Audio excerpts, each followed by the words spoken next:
Good afternoon. I'd like to welcome everybody to the meeting of the State Board of Elections here on December 9, 2024. My name is Henry Berger. I'm co-chair of the State Board of Elections. I'm joined by other commissioners, co-chair Peter Kaczynski and commissioners Esma Bagnola and Anthony Casal. We'll start today as the State Board of Canvassers for the purpose of certifying the November 5th, 2024 general election results. Can I ask staff to review the paperwork necessary for us to sign to certify the election results? Commissioner, we have presidential electors, United States Senate, justices of the Supreme Court, the representatives in Congress, State Senate, and Assembly. We've aggregated all the results received from the statements of canvass provided to us by each of the counties of New York, and we have provided the documentation to you, commissioners, to show you those results and the winners of each of those contests for your review and certification. And there are several contests where we have received certifications from the county boards of elections, and the margins are less than 0.5% or 20 votes, triggering a manual recount. Is that correct? Yes, Commissioner, that's correct. Several counties are still conducting manual recounts, so we could see some amended certification. Okay. We anticipate there will be amended certifications, and we will deal with them appropriately. All right. With that understanding, is there a motion to certify on the state level the canvass that's been circulated to the commissioners? So moved. Is there a second? Second. Thank you. Is there any discussion relating to the certification? Hearing none, let's proceed to a vote. Commissioners, all those in favor, please indicate. Aye. Aye. Any opposed? Hearing none, we will proceed to the signing of the necessary documents.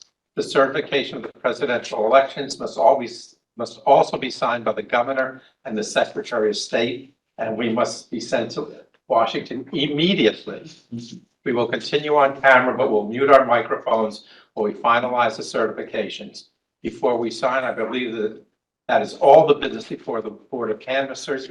I'll entertain a motion to adjourn as a Board of Canvassers. Is there a second? Second. Any objections? Hearing none. We are going to go on mute for a little while we sign all the necessary things.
Thank you. Good afternoon. Welcome back, everybody. I called to order the meeting of the New York State Board of Elections. Again, my name is Henry Berger. I'm co-chair of the State Board. I am joined by the other commissioners, co-chair Peter Kaczynski, commissioners Kathleen Bagnola and Anthony Pascal. The first order of business is to approve the minutes of July 29, 2024, and September 12, 2024. Are there any amendments to the minutes prepared by the staff? Seeing none, do I have a motion to approve? So moved. Second, I hear a second. Any discussion? Hearing none. Proceed to a vote. All those in favor? Aye. Any opposed? This motion is adopted unanimously. We will now move to unit updates. The executives, Kristen Slaviski and Rainey Miley, who's going first? Thank you, commissioners. The co-executive directors work with staff throughout the agency as well as coordinated with county boards of elections and other state agencies on several issues since we last gave a unit update, which was July 20th. First of all, the November 5th, 2024 election went well. We entered the early voting period confident and prepared after a year of work and coordination to ensure a safe and secure presidential election. As you know, prior to each election event, the Secure Election Center convenes our federal, state, and local partners for a coordinated approach. After the initial kickoff, we have a daily check-in for law enforcement, transportation, utilities, chamber, et cetera. And if issues arise, the standing meeting time is activated. The presidential election warranted more intensive efforts. We spent the last year working closely with Chamber, the New York State Division of Homeland Security and Emergency Services, the New York State Police, and our federal partners. As we discussed in July, we partnered with the Cybersecurity and Infrastructure Security Agency for tabletop exercises held throughout the state. In August, we continued that collaboration for a special exercise with the Executive Chamber, DISHES, the Department of Homeland Security and Emergency Services, the New York State Police. We also developed an extensive playbook so that we shared materials across agencies and we were ready for any type of event. We also shared with the county boards, and we're particularly proud of the frequently asked question guide that was created by the Public Information Office. They provided media templates for the counties, and I think the feedback I got from the counties was very positive. Finally, the Executive Chamber worked on a media campaign that was meant to amplify our message that the state and county boards are the trusted source for election information. Agencies throughout the state encouraged voter registration and amplified our social media posts. Several did videos encouraging people to register to vote, encouraging people to go to the state and the county boards for information. So I would just want to thank our federal, state, and local partners for their participation and coordination. A shout out to CISA, that Cybersecurity Infrastructure Security Agency, and also the FBI New York Election Security Task Force. We held meetings throughout the year. Special thank you to our state partners. We were prepared. We appreciated the support and partnership. And finally, I want to thank the staff here at the State Board. This was a challenging year. There were some news reports that might have seen. The staff rose to the occasion as they always do, and I'm honored to really work with this whole team. Online voter registration and automatic voter registration. Since the launch of our online voter registration, which also coincided with New York City's launch, 405,523 people have registered to vote online. And that consists of, in New York City since the inception, 161,845, and through the State Board, 243,678. Since our last unit report in July, 163,436 New Yorkers registered through our portal alone. We continue to monitor the usage. We seek to raise awareness so that more residents access the system. Numbers continue to rise. Obviously, there are fluxes as we go out of a presidential year. The numbers will go down. Numbers of registrations on the portal will not be as heavy as they were this year, but still we're seeing some interesting numbers as well. I think the other day it was like 84, which honestly, you're past a presidential election, and for a one-day registration online, that to me is pretty good. Our goal is always to streamline the systems, to provide the most efficient, effective systems we can for all the voters, the county boards, the general public interested in our public reporting, and for our governmental partners. On the automatic voter registration front, our partnership with New York State ITS to implement the automatic voter registration and the clearinghouse necessary to transfer the information efficiently between the state board, the county boards, and the AVR agencies continues. We meet weekly. Our technical teams have regular meetings. Phase 1 is underway, and this week we commence business requirement sessions for phase 2. We continue our contact with the AVR agencies, and DMV will deploy in Q2 of 2025. The integrated software that hopefully is for PCFB and also all of the state board functions, the candidate access, the financial filing, public reporting. Our vendor MTX has been on site since March. They're working closely with Laura Baker and our IT unit on the tech stack, the business requirements, and the software development. MTX now holds bi-weekly software demonstrations for the senior staff and the PCFB and units of the state board. They're bringing on additional developers for the project, and I would be remiss if I did not give a special thanks to Laura Benspear and Hope Hardwick for their work reviewing the proposed technology components to ensure the best possible development for a system that will be flexible and accommodate our future projects. Coming up in 2025, Train the Trainer. We're pleased to report our procurement is complete for the State Board of Election Training Institute. This was established by Chapter 77 of the laws of 2023. It directs the State Board to develop a curriculum for certified poll worker training and train the trainer programs. The curriculum will relate to a diverse electorate, professional delivery of services, providing assistance to voters with disability and limited English proficiency, voting systems, and it will utilize industry-proven training techniques. County boards will enroll at least 2 trainers in the program to become and maintain certified poll worker instruction status. The Institute will enable us to also make sure there's uniform statewide curriculum and that every voter has the same experience statewide. We look forward to working with the vendor on this project. The other 2025 project that's underway is the Voting and Elections Database. Chapter 56 of the laws of 2024 established the database. It will be at the New York State Board, and during the coming year, we will procure software and finalize our plans to coordinate with counties, towns, villages, school districts, etc., to gather data. Ongoing meetings, we continue to meet bi-weekly with the Division of Budget. We meet bi-weekly with the Executive Branch. We meet monthly with the Office of General Services to discuss any procurement needs. We meet bi-monthly with New York State ITS. We continue our monthly conference calls with the Election Commissioners Association of the State of New York. Our last one was last Thursday. And the Division of Election Law Enforcement met with us recently, and our bi-weekly meeting remained on the schedule. We continue to work on training and guidance to provide the county boards with the resources they need to carry out their statutory duties.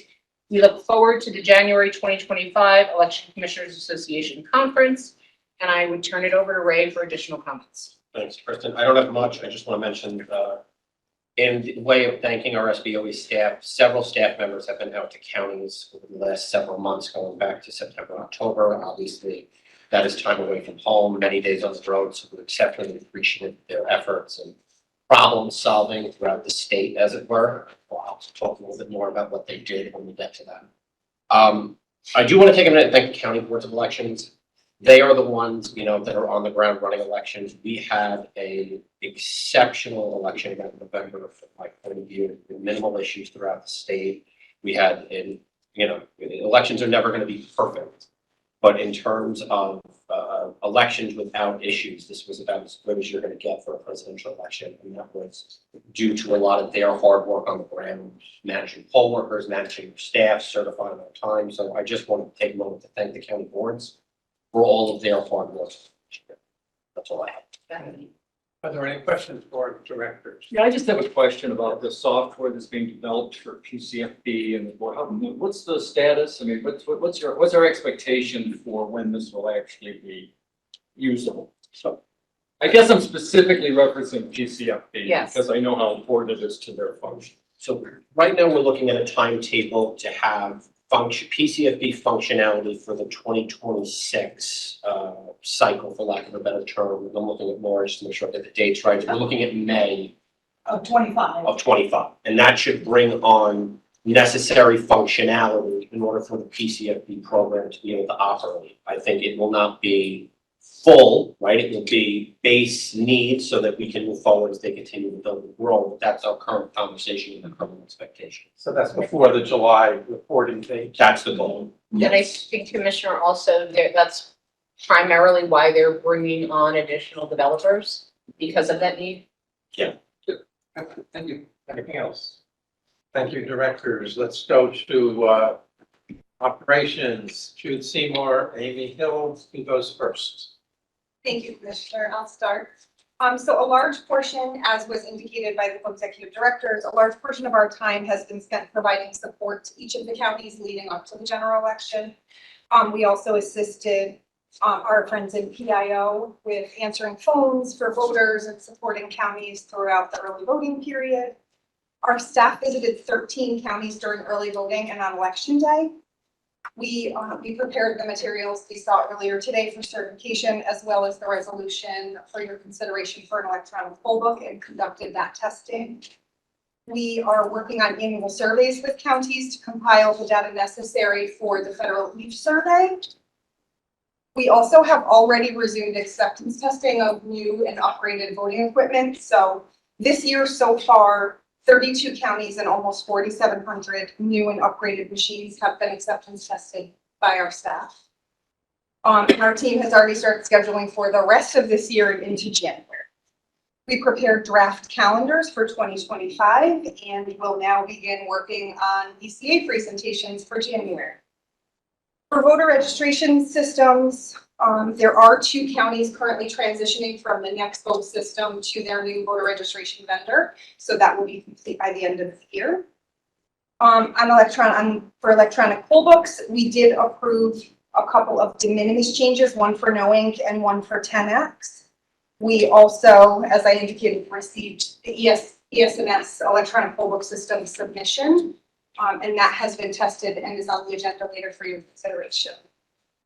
So with that, Jude.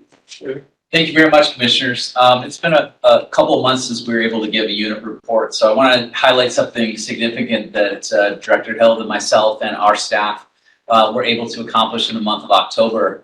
As you may be well aware, the Onondaga County Board of Elections reported to us in mid-September that they had an excess of 23,000 unprocessed forms dating back to the second week of August. We had given them some recommendations and some direction. They were unable to clear that backlog by themselves. And so after an initial site visit by myself and Director Hill on October 3rd, we set an envoy of 9 individuals from the New York State Board of Elections, 7 from the operations unit and 2 from the PIO office to help clear that backlog or address that backlog. After that, the backlog did not reoccur, but we did send a series of 8 recommendations to the Onondaga County Board of Elections. Those were mostly management recommendations, but there were some functional and organizational recommendations that we made as well. And the reason I raised this, not only because we haven't had an opportunity to talk about this, but also because there's an upcoming report. In the October 23rd letter, our co-executive directors directed the Onondaga County Board of Elections to provide a comprehensive report that provides an analysis on what caused the backlog and the board's plans to address the management concerns, as well as the organizational structures we had recommended. So just wanted to make you aware that we are fully anticipating that report coming from the Onondaga County Board of Elections by month's end. So I wanted to highlight the good work that was done and the participation of our friends in the PIO unit, and give a little kudos to our staff as well for rising to that unique challenge.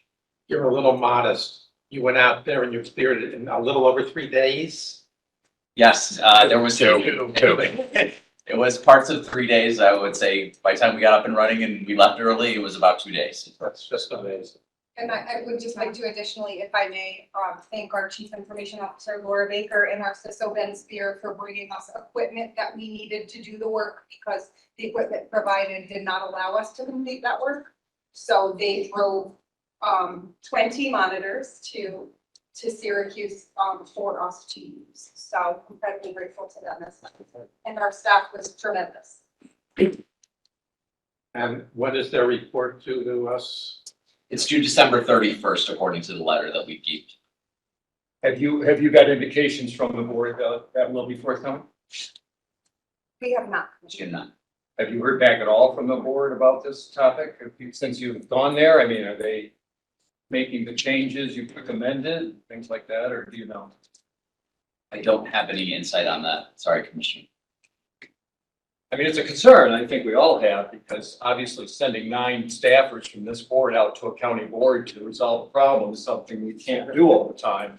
We don't have the staff here to, fix issues that come up like that at these board levels. And I think, my problem with reading over the correspondence you had was, there was some assertions that this was a staffing problem out there, like they didn't have enough staff, but it seemed to me there was more than that going on, because your letters indicated there were some administrative issues that needed to be resolved, and I'm just concerned that these are being resolved and that we won't have a reoccurrence of this out there, so.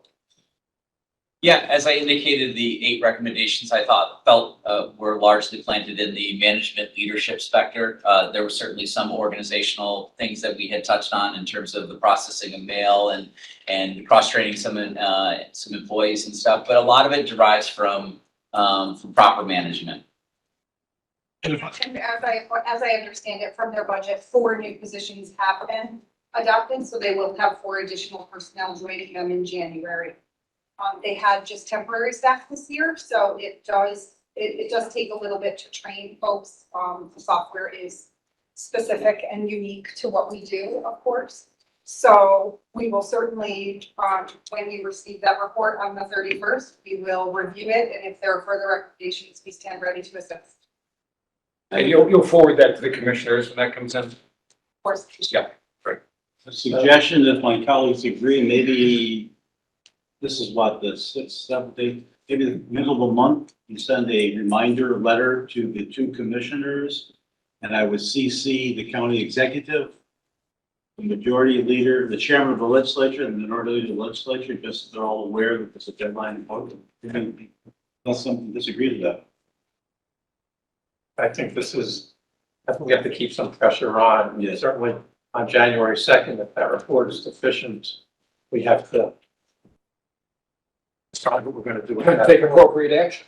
No, I hate leaving with take appropriate action, but I think we've got to make sure that if it's not done by December 31st, we have to know it's in process, and if not, then we have to really do something about that. And it's, any further questions for operations? Hearing none. Compliance, council compliance, Brian Quayle and Kevin Murphy. Who's going first? I'll start and Kevin will, of course, add and fill in as needed. Things that I would like to just note is that I've been here since 2014, and this is the lightest year for post-election litigation since then. That's bad. Kevin, that's bad for business. I'm glad I'm retired. I mean, what are you doing? I hope. So we had 2 election-related actions. One actually was commenced before the election, but was an untimely effort to have the qualifications of a candidate be brought up well after the limitations period lapsed. And Mr. McCann, who's not with us, who made a contribution to me earlier, was absolutely essential in that litigation and representing the board and that was being dealt with. Also post-election, the only action that we had was Ryan versus Carl, which was a very close contest in Senate District 50. Ultimately, the action was discontinued as the process, to the satisfaction of the parties, made clear who the victor was. In other litigation matters, most everything is in the same posture or in holding pattern as was the case at the time of the last meeting. With respect to the Brooklyn NAACP litigation, we are in the post-decisional fee application part of that litigation. It is obviously winding down. The common cause litigation, certification of a voting system, through one in Supreme Court, is now on appeal, and that is unfolding apace. And obviously, there are any number of lawsuits that either we are named in but not actively participating in, or that we are not named in, but that would affect election administration that we are continuing to monitor that are going to be. With respect to the compliance unit, very appropriately, the calendar for campaign finance filings for 2025 has been promulgated and posted to the website for the regulated community. The training unit, since the last meeting, processed 652 emails to the CF info mail box. There were 7 campaign finance update webinars conducted and quite a few on the docket for after the first of the year. Significant part of the work of the compliance unit leadership has been working with the development of the new software that Commissioner Kozinski referenced a short time ago. And they are continuing to attend those meetings and make sure that the new product will meet the needs both obviously of PCFB, but also compliance as well. So that work is ongoing, significant. With respect to quarterly deficiencies, there was a deficiency referral made on December 4th. Currently, in terms of compliance reviews of filings, we are at 254,000 received, 234,000 reviews completed, and in queue, meaning to be completed in the realm of compliance staff, reviews are 685. We are now up to, and this is very exciting, rates for this number in the report, we're up to having had 785 PIDAs. These are paid internet digital ads filed with the board related to independent expenditure activities. The compliance staff is engaged robustly in the process of identifying local candidates on the ballot who should be filing something with us if they're indicating that they don't have a filing obligation or making campaign financial disclosures. It's a fairly labor-intensive process. The IT unit has been fantastic, providing tools to help that process along, but it's still pretty intensive. We're in basically the 3rd iteration of that, and it went the best to share as it's gone. It's still a great deal of work. Compliance unit has registered 98 candidates on 152 committees since the last meeting, and has processed 132 treasurer resignations, 339 committee records have been terminated, along with 235 candidates. And that's a lot. I can jump in with just a couple additional pieces of information going back to our litigation, just so that we have some just a couple of things I wanted to mention. That the case that we are party to, Vasella versus Adams, the New York City non-citizen voting case. The argument has been scheduled in the Second Department on Appeal for February 11th of next year. So that will be argued then. And regarding the Upstate Jobs Party case, the non-party contribution limits case, the plaintiffs, after losing in the Second Circuit, have attempted to seek cert from the Supreme Court. We have been asked to provide a response to their filings. We are working with the Attorney General on putting those together, and we'll keep you updated on that. We are hopeful that that would be a denial of cert on that matter. And just to go back to the compliance unit, just wanted to, echo Brian and the general sentiment about the appreciation for our respective units. Our compliance unit is working very hard and we have a great team on both sides of the aisle, and it just, we have completed, the compliance unit alone has completed, over 8,500 reviews since the last numbers were reported to this board. And, as of this morning, basically comprise only a little over 10% of the compliance unit of the outstanding reviews that there are to do in-house. So we have a great team, and I'm just very appreciative of that crew and how well they've been working for us. So I just wanted to say that as we finish the year. Any questions for compliance enforcement? Seeing none, let's move on to Enforcement Council. Mr. Johnson. So, since the beginning of early voting to the week of general election, we took in well over 400 complaints with regard to election day, sometimes before election day and a little bit after. What we've done is we've started compiling a report that we're going to present to both co-executive directors, highlighting all of the different issues that people raised with regard to poll sites. There weren't necessarily election law violations per se, but they were more issues that people had at poll sites with regard to poll workers. And the report that we've put together so far, just to give them a heads up, it's about 23 pages long. And it's broken down by county, and to the extent that we have the information, at what poll site, what happened at each poll site. And by providing it to the co-executive directors, they can use it with regard to reaching out to the different county boards in case there's any type of training that may be done with regard to poll workers. And again, a lot of the complaints that we got in weren't necessarily election law violations. There were things like electioneering.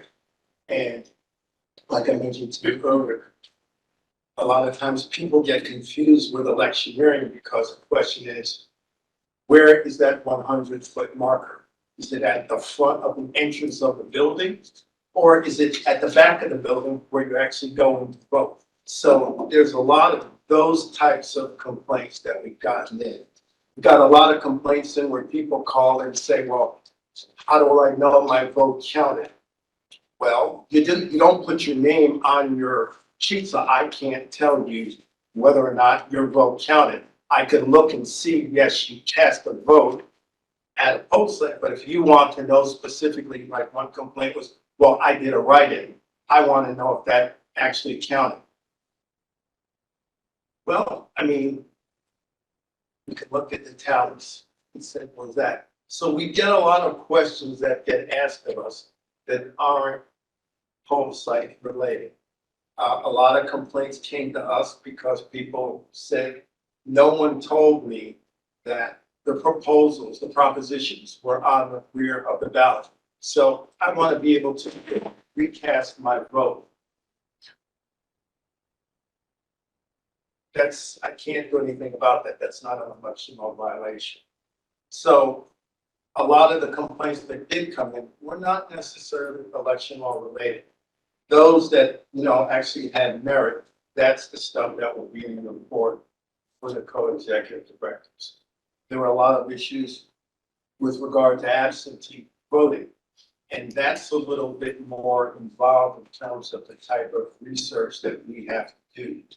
And myself, my IT person, and senior investigator, we met with the two co-executive directors, and they shared what they needed in terms of tools to help us gather information for absentee ballots, and that'll be forthcoming. So between that and the information that we're going to be sharing with the co-executive directors, it's been pretty busy for us with regard to the election and the aftermath in terms of following up now with all. Second, what's the progress on the non-filer, late filer enforcement issues? We're still doing, we're still doing the mass judgments that we've been doing. And I send you guys, like, when we get the settlements, I send those to you guys. Because of, and I don't quite understand it, but there's a little quirk in terms of the electronic filing now. So that we may have to, instead of doing like the last batch we did was 175, we may be limited to like batches of 100. I'll have to check with the court on the number because I'm just a little confused as to why we may have some sort of limits. I don't know if it's a technical thing or what, but we're still doing that. And like Brian mentioned earlier, we just got the deficiency report from them. I want to say that's roughly about 150, 160 committees that are on that list.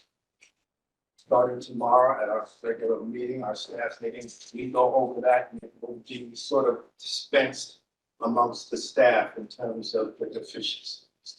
A couple meetings ago, you mentioned that there were as many as 2,000 non-filers from previous periods. Is anything being done about those The numbers? numbers have gone down. What the number is off the top of my head, I honestly don't know. I can get that number to you. But it's gone down significantly because people are realizing we've been ramping up our efforts more and more in terms of going after the non-filers. And even if you can only do 100, when do you do it? When do you anticipate your next batch will get into court? And if you do only 100, can you do 100 on Monday and another 100 on Tuesday? I mean, how can we move these along? We've got, some, as I read your reports, you catch somebody in 2023, and you go back and they also haven't filed in 22 and 21 and 20, and sometimes even further back. Sometimes you've got 8 or 9 unfiled reports. So when does the next batch get into process? I would say we're ramping up to do at least another 100 within the next couple of weeks. Because we needed to reach out to OGS to have more monies for the processors because we had run out of funds. Now that's been replenished, so we can start using the process servers again, which is what we use to go after the non-filers, process servers for that.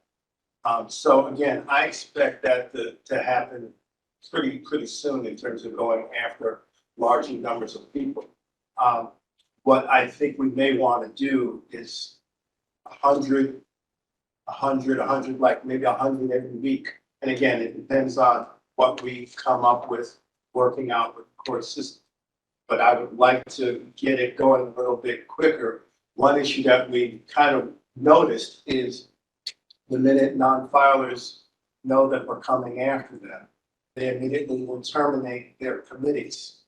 And in their minds, it's like, well, I've terminated my committee and now I can't make my back filings because the committee has been closed. And some of them have said, well, downstairs have told us we don't have to make their filings. I don't believe that because I don't believe the people downstairs would simply say, okay, it doesn't matter anymore.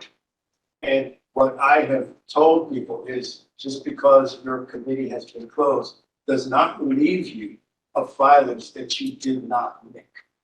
So we're still having to go after those people and how they make their filings. That's sort of something we'll have to work out with compliance downstairs. Once they've closed their committees, what steps do need to be put in place for them to be able to make the filings that they've missed? I can't imagine that would be a problem for the compliance unit. No, it would be a problem with compliance and figure out, and we have seriatim circumstances figure that out. But generally speaking, when the committee is terminated, it prevents them from having to make any prospective. And generally speaking, the criteria for terminating a committee is a lack of activity over an extended period of time, usually exceeding the limitations period when possible. enforcement activity based on criteria that historically have been shared with the enforcement community. Anything else? Yeah, I have a question. Since you're doing these in batches, how do you decide who gets priority to actually sue? How do we give priority To the committees that you're suing? not really give priority? It's basically, here's a list of, for argument's sake, here's a list of 2,000 people who haven't filed. Okay, first 100 banned, second 100, third 100. But how do those get prioritized? Is who's the first 100, who's the second 100, who's the third 100? It's not really prioritized by any, it's just basically, we look at the complaints that have come in, who's not made their filings. We look at the deficiency report. We look at who's made their filings and who's missed, and we send out the letters. So it's whomever that universe is. How it lines up is how we send it out. We don't look at, well, this person, excuse me, this person hasn't made their filings, or this person is of a group. We don't, that's not something we tend to look at with the non-filers. It's just that who's in this world of non-filers, and that's who we send it out to. And on that first batch of 170 some odd, how many of those remain unresolved at this point? Many have been resolved at this point. I want to say at least we've probably resolved about 100 or so. So we've resolved a good amount. And we still have a few who still owe us checks that we're waiting. I mean, I have, And you've still got 70 that haven't even reached that stage yet. oh no, out of that whole 170, everyone's in either they've settled, we've reached out to them, and they are sending checks in, or they are working on past filings because we've required them to make your past filings as well.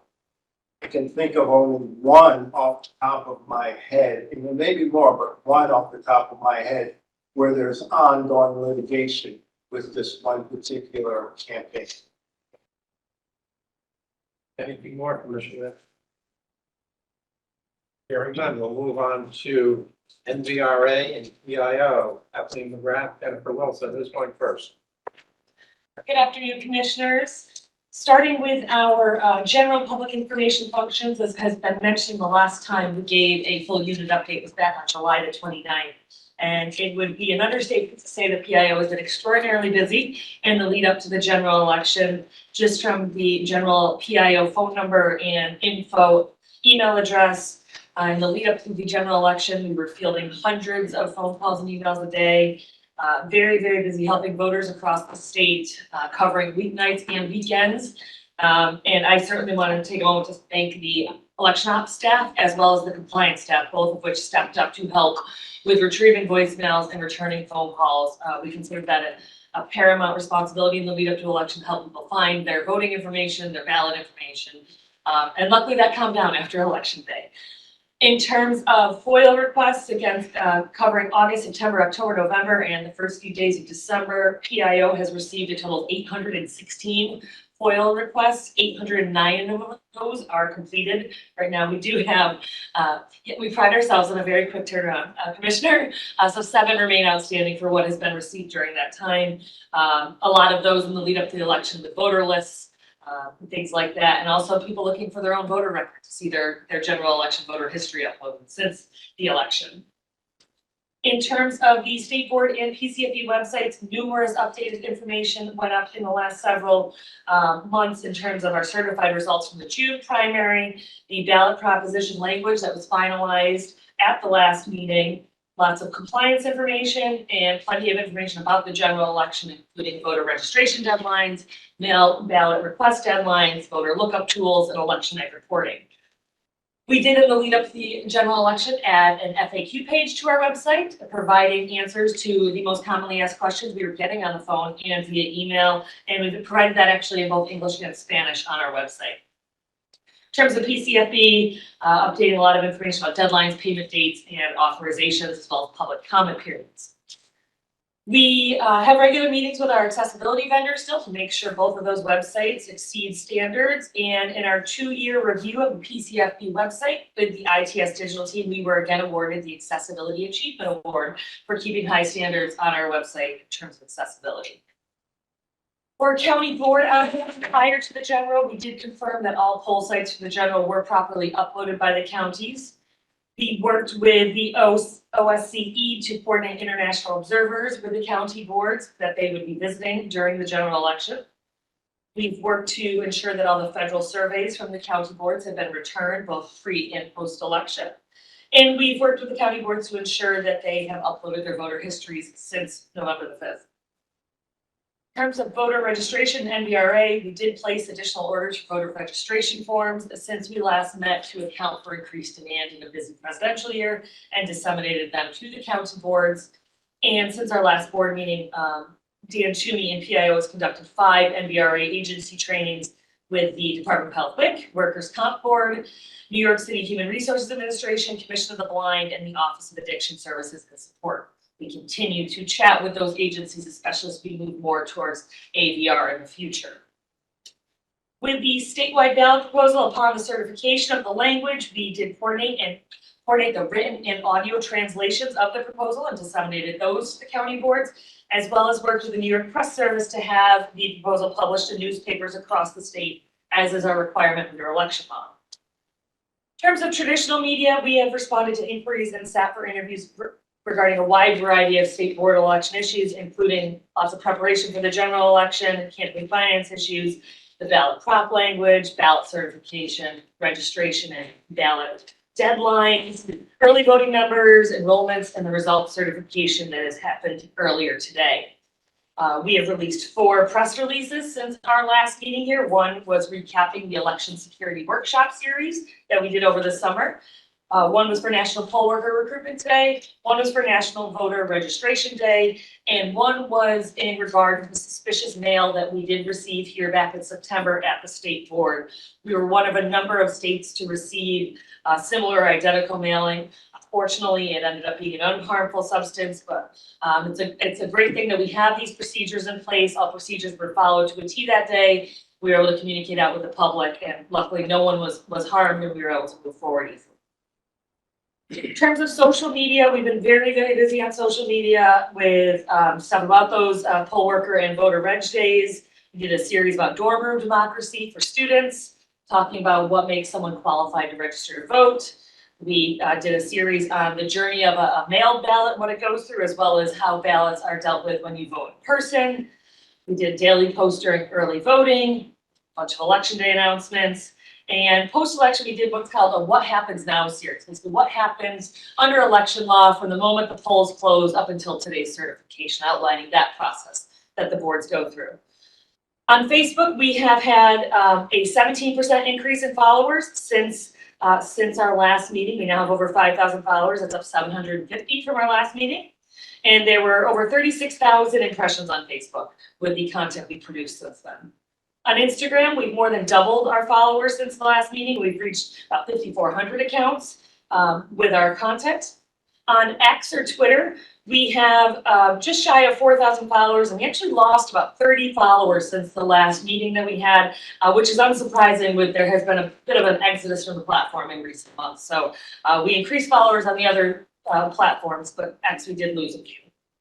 We have created a bit of Spanish language content for posts. We do have a staff member in PIO, Jordan, who is fabulous and has been able to up our content that we're putting out in Spanish language. And we have social media planned through the end of the year, including another election security series that will be going up starting next week.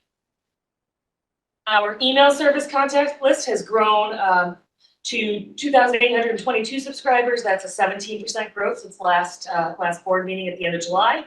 And we've sent out 9 blast emails to those subscribers since then. Lastly, that I will cover before passing it to Jen in terms of mis and disinformation. This has certainly been a big topic leading up to the general election, and we focus much of our energy in terms of social media and websites on disseminating those facts. And we worked with the governor's office and other state level agencies to direct New Yorkers to boards of elections for accurate information. That's always our goal. We want folks going to the state board or the county board to get the correct information about elections and voting. And now, if there are no questions for me, I will pass it over to Jennifer Wilson for the grants update. Thanks, Kathleen. Good afternoon, commissioners. Since our last board meeting, the grants team finalized contracts with the Office of General Services and State Comptroller for our 3 new state grants for fiscal year 2024-2025. These grants are the $5 million general election grant, our $7.7 million ballot by mail grant, and our $14.7 million electronic vote grant. Our office sent letters to the state finance chair, Assembly Ways and Means chairs, and the budget director describing the grant program and the methods used to determine the funding distribution schedule. This was required for in statute. We do this with all of the grants that we receive. And as with all of the grants that we receive, these are reimbursement grants where the counties are going to have to spend the money ahead of time and we will reimburse them after. We did determine the funding schedule based on total voter enrollment, so that way it was very fair across the board. And at the summer conference in August, we provided the counties an overview of their allowable expenses as well as the timelines and the grant submission deadlines for those. We're receiving contracts back from the county boards for those, as well as for our 6 existing state grants on an ongoing basis. On our federal grants in November, we submitted our annual federal financial report and grant narrative showing expenditures for our HAVA election security, shoebox, voter education, and poll worker training grants to the Elections Assistance Commission. These are our annual reports that we need to provide every single year. And right now we have the grants team undertaking a pretty big project of looking back at all of our federal grants and reviewing equipment that was purchased by the counties. A lot of counties are currently getting rid of equipment that they purchased with HAVA grants. We want to ensure that they are disposing of that in compliance not only with our state requirements, but also with the federal HAVA requirements. So that is an ongoing project. And that's everything for the grants. And are most of the counties taking advantage of the grants, funds encumbered? It's hard to say right now. We're starting to see claims come in, but because they had to spend them first, now that the election is over, they're finally like getting their receipts together. But they're all well aware that money is available. Oh, yes. Oh, After yes. county boards that are aware, so they stop calling. Yes. Kathleen, on language accessibility, which is something I've worked on in the city, with the city board, are we doing anything beyond English and Spanish? So for our general website, we use the Site Factory platform, which is from ITS, and you actually can translate any page on our website into, I think it's 14, it's 12 or 14 languages that the entire site can be translated into. On top of that, we do extra content in English and Spanish, and then NVRA requirements are that certain areas of the state also have information in Korean, Bengali, and Chinese. So depending on the enrollment into that area. So we do have a number of language accessibility, but the Site Factory platform is fantastic. And that with a simple click of a button, you could change all of our content into those, I believe it's 14 languages. That's great. Okay. Anything else for NVRA? Let's go to ITU Tech. What's happening? Good afternoon, Commissioners. So I want to echo the thank you from the Secure Elections Center and Ben and his team, everyone here, all of the people that supported the election, all of our state partners. One of the newer initiatives that we did this year, we worked with the New York State GIS project, and we had them geocode all of the poll sites, early voting and day of, and that passing through us, we passed it to the 911 centers around the state, and they called that out in our debrief at the end as being extremely helpful. And a lot of the calls that came in did come through those 911 centers. So we want to make sure we say thank you to them. Now that the election's over, IT gets to work. We're not allowed to touch anything during election. So for the next 2 months, we will be doing a massive infrastructure refresh. This would be the backbone infrastructure that runs all of the networks in both our data centers and here. That's going to be kicking off probably this week. The other thing that I've been focused on is consolidating a lot of the tools. It's very easy. The tools kind of spin out of control and becomes what is called tech debt. So we by bringing in, for instance, a ticketing system that we use for ticketing, inventory, contract management, purchase ordering, inventory, response to all of our FOIL requests, and our text music or remote assistance. We eliminated a lot of kind of standalone systems. And to date, we have filed 2,225 tickets within the system to support not only internal but external. We can actually support people out in the field. The Secure Elections Center took that to heart, and they replaced a system that was in-house that took an awful lot of time for our staff to manage. We outsourced it to a managed service provider. So now we actually have a 24/7 monitoring system that's being over our shoulder and alerting us when something suspicious comes in.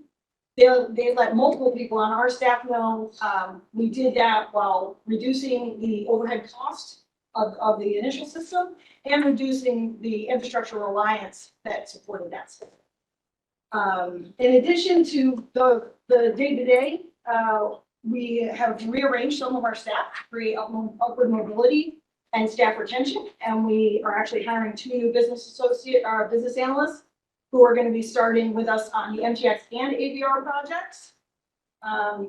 MTX, through our partners at NICEC, we brought in a Salesforce architect who is working on behalf of the board to help oversee the entirety of the entire scope of the project to make sure that we do not put ourselves in a situation where we're too narrow and we can't use this as something else.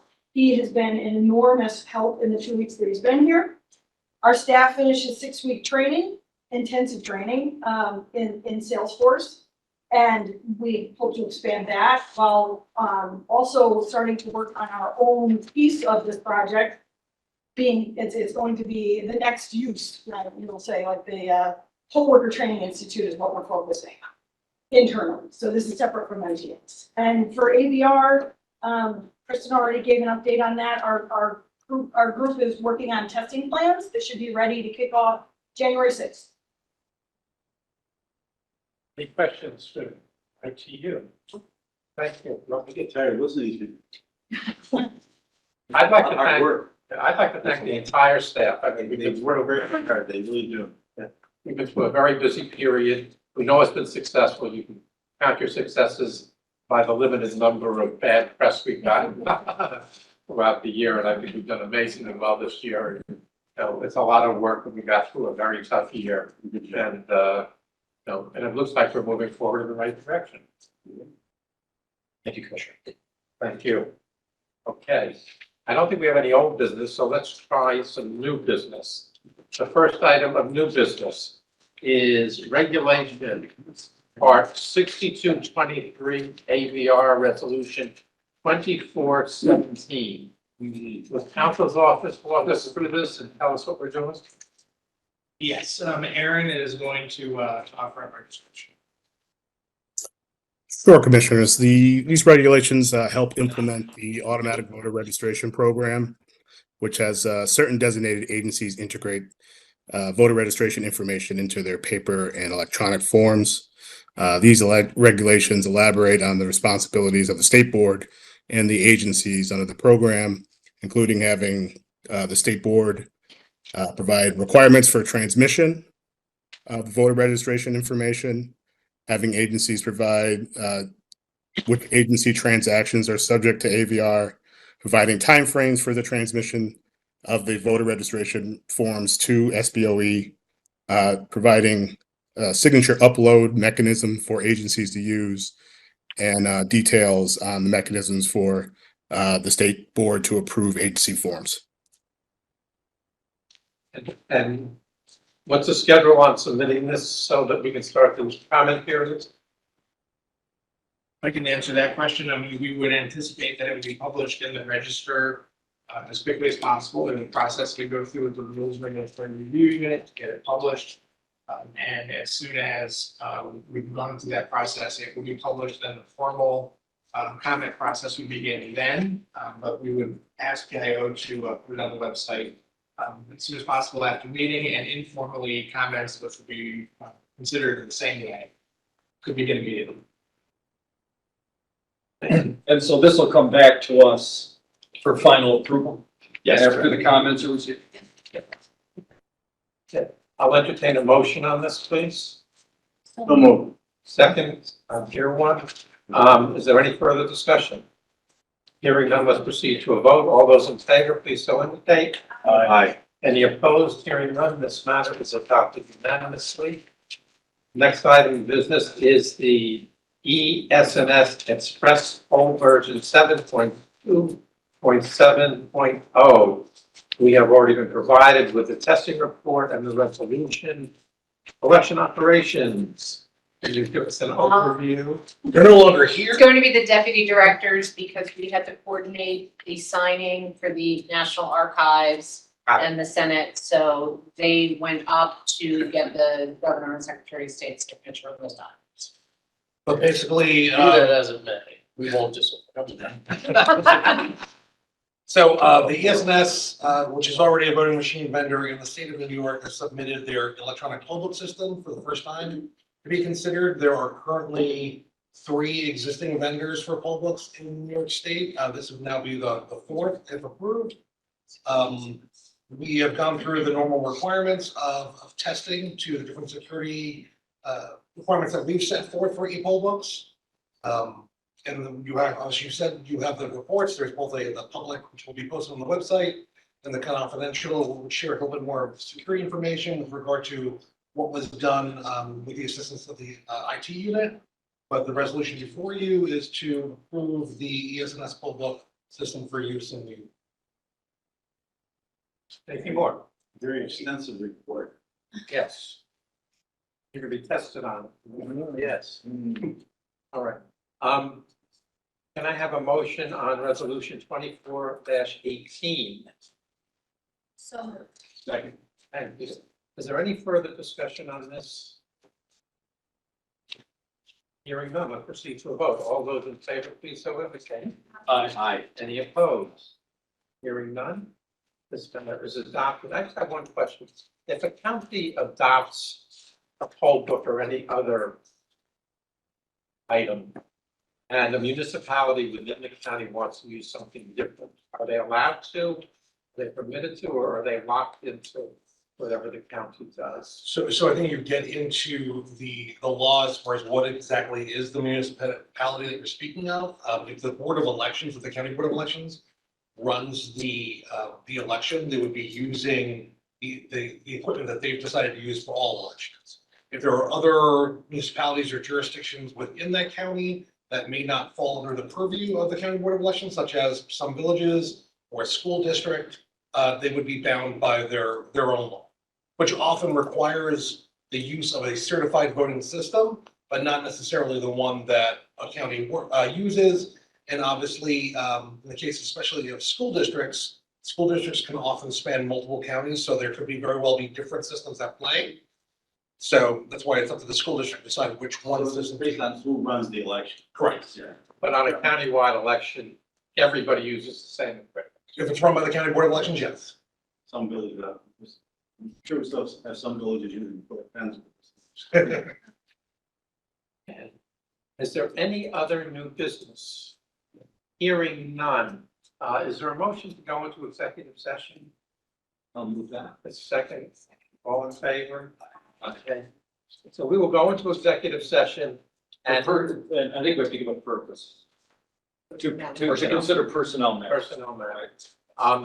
If no action is taken in that executive session, we will adjourn now. If there is, we will come back as the session, but I don't anticipate any. So a motion to adjourn pending any results of the executive session. Is there a motion? Second. Any, all right. We will now proceed to executive session and let us, we stand here. We are staying. We can stay in here you can stay. because we're going to take, yeah. So let us do whatever we have to do to disconnect the world. So we can Yes. Meeting Yes, at some point. yes. Yeah. We can work on a calendar for the whole year. Yeah. Thanks. Well,